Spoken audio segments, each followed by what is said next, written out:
एक जना के पति प्रदेश बाणे हुक राजा जी पति प्रदेश में हुक कैसे लगाई है?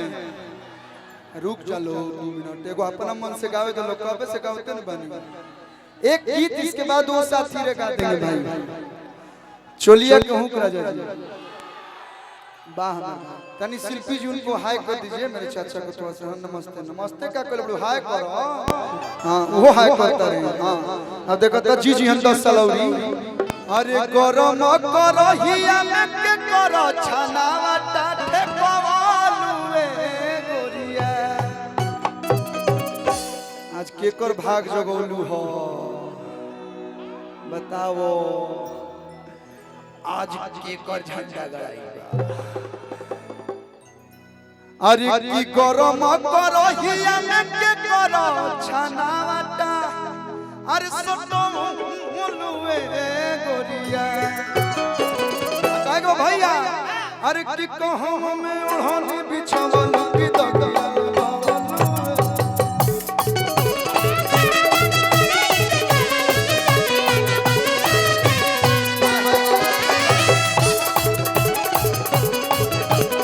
लगावलू रे गोरिया। चलिए कहूं गावत नहीं कर बाद एक लाइन रुक जो। तो मैं हमारे पिताजी के अपन पैसा लगा है अपने घर से पैसा लगाता। उमे वो गाना रहे एक लोग के देखा नहीं है तो याद पड़ल है। दिन पर दिन बिगड़ल जाता। अरे की रूपवा के दसना सा छोड़ब की ना हो। ई गाना कृति उपाध्याय जी बोले रहली। नमस्ते नमस्ते। हमारा लागल है कि हाँ जादी धनुष लेखा मुँह कर तन मिलता छोड़ दी। ये मेरा सबसे फर्स्ट एल्बम का गाना था 2007 में आई है। काहे आगावा जाता ले ले बड़ा समय फूल। दिन पर दिन बिगड़ल जाता। दिन पर दिन बिगड़ल जाता। अरे हई बाबा के दसना सा छोड़ब की ना हो। तोहरे फिकिरिए भइनी गलल बा दसना सा छोड़ब की ना हो। तोहरे फिकिरिए भइनी गलके बा दसना सा छोड़ब। कोनो बिहार सरकार रोक लगौले बा लेकिन पाका जब चेक कर तो 2-4 गो मिलिए जैसा हो। सूर्यास्त पटना मस्त। दिन पर दिन बिगड़ल जाता।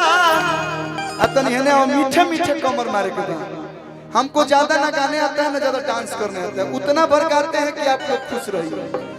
दिन पर दिन बिगड़ल जाता। रूपवा के दसना सा छोड़ब की ना।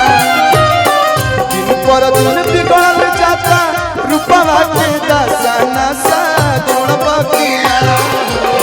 तोहरे फिकिरिए भइनी गलल बा दसना सा।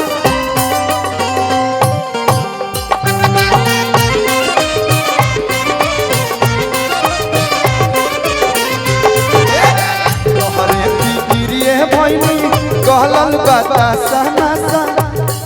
एमे गाना बढ़िया से बात मिलता।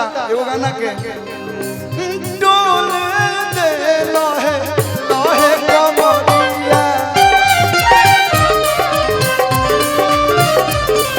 अते अब तो हम फेंकब ना मरिया।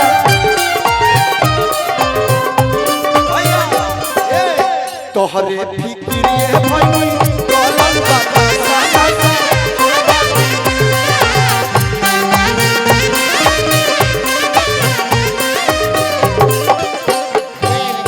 और भाई के मन से वो गाना कि एगो होता है पिछवा से चूक राजा जी।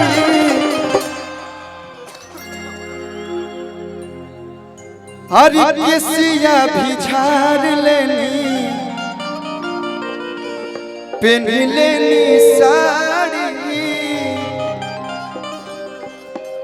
कि लाली लगाई लेनी रूपवा सवारी।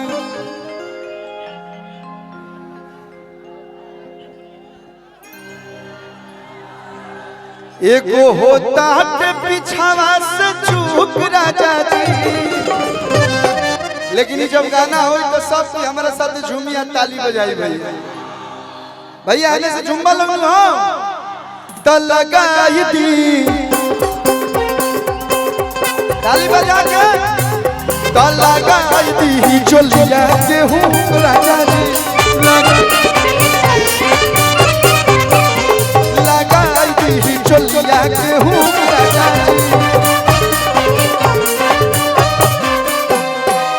केसिया बिछार लेनी पेन लेनी लाली लगाई लेनी रूपवा सवारी।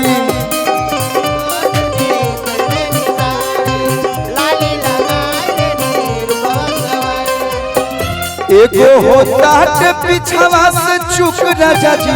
एगो होता है पिछवा से चूक राजा जी। लगाई दी